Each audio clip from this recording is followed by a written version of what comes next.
একটা ছোট্ট গ্রামে থাকত এক দুষ্টু কিন্তু খুব ভালো মনের পাপী। তার নাম ছিল টুকু। টুকু সবসময় নতুন কিছু করতে ভালোবাসত। একদিন সকালে টুকু দেখল গ্রামের মানুষ খুব গরমে কষ্ট পাচ্ছে।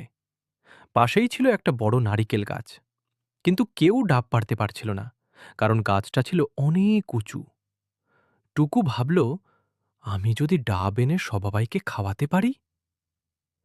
সাহস করে সে গাছের গায়ে উঠতে শুরু করল। প্রথমে একটু ভয় লাগছিল, তার ছোট পা বারবার পিছড়ে যাচ্ছিল। নিচে দাঁড়িয়ে সবাই অবাক হয়ে দেখছিল। ধীরে ধীরে টুকু উপরে পৌঁছে গেল। বাতাস বইছিল, গাছ দুলছিল, কিন্তু টুকু হাল ছাড়ল না।